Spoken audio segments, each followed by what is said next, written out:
time you walk into the room, got me feeling crazy, like my heart boom boom. Any other boy would stare, but me I look away, cause you're making me scared. Trying not to breathe, 1, 2, 3. Assalamualaikum warahmatullahi wabarakatuh. Halo semuanya, selamat datang di podcast kami yang membahas topik tentang demokrasi dalam konteks Pancasila. Saya Fitri sebagai moderator dan hari ini saya ditemani 5 narasumber yang hebat, yaitu ada Sabrina, Eka, Fitriani, Maya, dan Salina. Kita akan kupas bagaimana demokrasi dijalankan di Indonesia dan bagaimana Pancasila menjadi dasarnya. Yuk, langsung kita mulai. Pertanyaan pertama akan saya tanyakan kepada Sabrina. Sabrina, menurut kamu apa itu demokrasi dan gimana sih pelaksanaannya di Indonesia? Nah, demokrasi itu adalah bentuk pemerintahan yang dimana rakyat itu punya peran aktif dalam menentukan arah negara. Salah satunya itu pemilu. Jadi di Indonesia itu penerapan demokrasi terlihat dari adanya pemilihan presiden, kepala daerah, dan anggota legislatif yang dipilih langsung oleh rakyat. Tapi pelaksanaannya itu belum sepenuhnya ideal. Contohnya itu banyak isu soal money politics atau kita sebut politik uang yang merusak ekonomi kita, merusak nilai demokrasi kita. Nah, di pemilu 2019, Bawaslu mencatat lebih dari 200 kasus politik uang. Ini membuktikan bahwa meskipun sistemnya demokrasi, praktiknya masih ada yang menyimpang. Jadi, partisipasi rakyat itu juga penting. Karena tanpa kesadaran dan kejujuran, demokrasi itu tidak akan berjalan sesuai nilai Pancasila. Itu saja yang saya dapat sampaikan. Oke, terima kasih kepada Sabrina. Langsung saja pertanyaan yang kedua akan saya tanyakan kepada saudari Eka. Eka, kalau menurut kamu bagaimana nilai demokrasi itu terlihat dalam sila keempat Pancasila?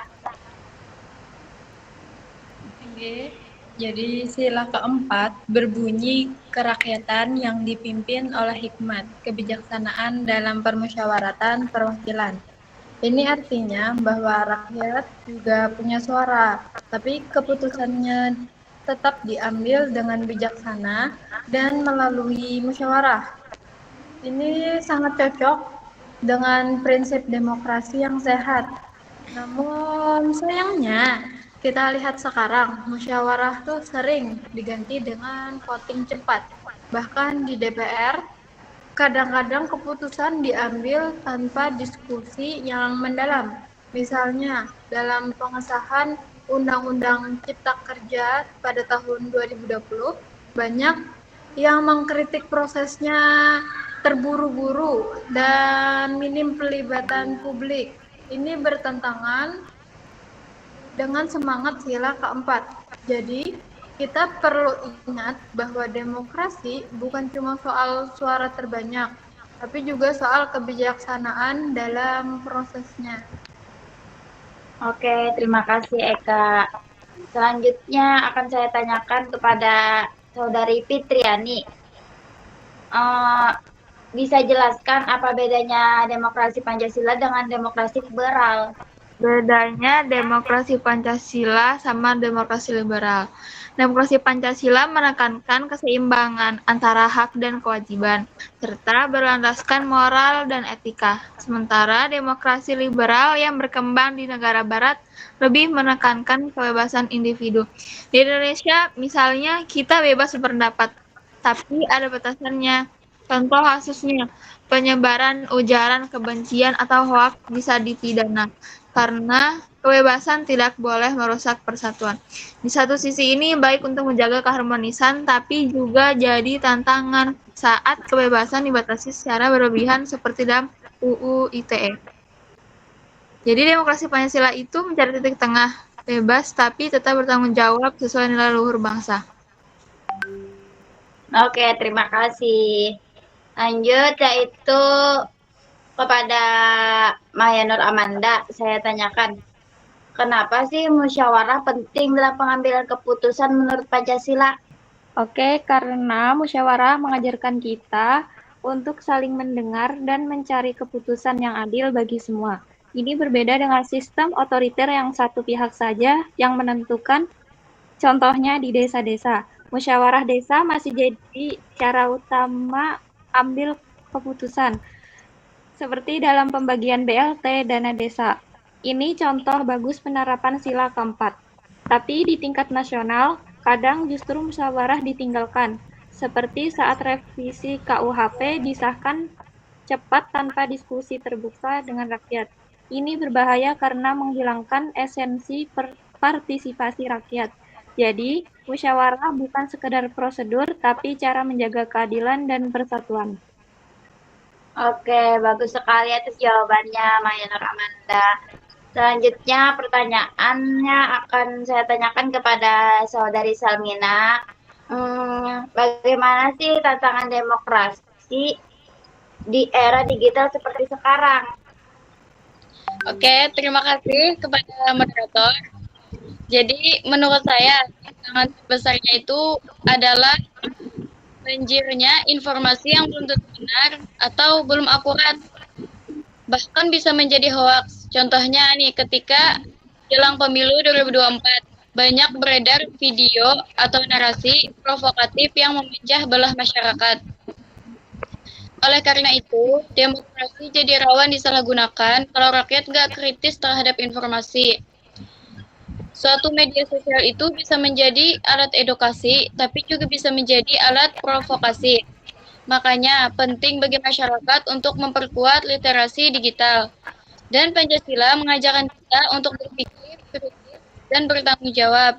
Jadi jangan asal sebar informasi jika kita belum tahu kebenarannya. Karena itu bisa merusak semangat demokrasi yang sehat. Dah, itu Oke, saja. terima kasih. Selanjutnya pada saudari Sabrina. Gimana peran generasi muda dalam menjaga demokrasi berbasis Pancasila? Ya, peran kita itu sangat besar. Kita itu harus aktif dalam kegiatan sosial, organisasi maupun politik. Dikarenakan banyak anak muda sekarang yang terlibat gerakan lingkungan, sosial, atau jadi relawan pemilu. Ini tuh bentuk partisipasi demokratis yang positif. Kita juga bisa lawan hoaks dengan edukasi dan menyuarakan pendapat lewat jalur hukum, bukan keributan. Jangan cuek sama politik, karena keputusan politik itu berdampak ke hidup kita semua. Demokrasi itu butuh generasi muda yang cerdas dan peduli. Cukup sekian. Oke. Ini ada pertanyaan terakhir. Akan saya tanyakan kepada saudari Eka. Eka, menurut kamu apakah demokrasi di Indonesia sudah sesuai dengan nilai-nilai Pancasila? Nah, Engge, kalau menurut saya ya, demokrasi di Indonesia masih dalam proses yang berkembang. Kita sudah punya sistem yang baik, tapi implementasinya masih banyak masalah. Contohnya, kayak praktik korupsi masih merajalela, seperti kasus OTT KPK terhadap pejabat daerah. Ini mencederai kepercayaan rakyat dan nilai keadilan. Kalau kita mau demokrasi kita benar-benar sesuai Pancasila, maka kita harus bangun sistem yang jujur, yang transparan, dan berpihak pada rakyat.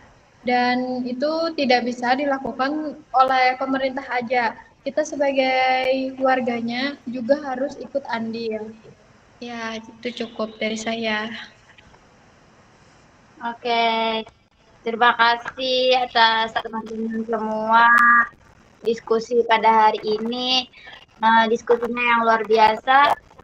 Semoga podcast ini membuka pikiran kita semua bahwa demokrasi bukan cuma soal pemilu, tapi soal nilai, sikap, dan tanggung jawab yang harus kita jaga bersama berdasarkan Pancasila. Saya sebagai moderator pamit undur diri. Sampai jumpa di podcast selanjutnya. Wassalamualaikum warahmatullahi wabarakatuh. Waalaikumsalam. Waalaikumsalam. Waalaikumsalam warahmatullahi wabarakatuh.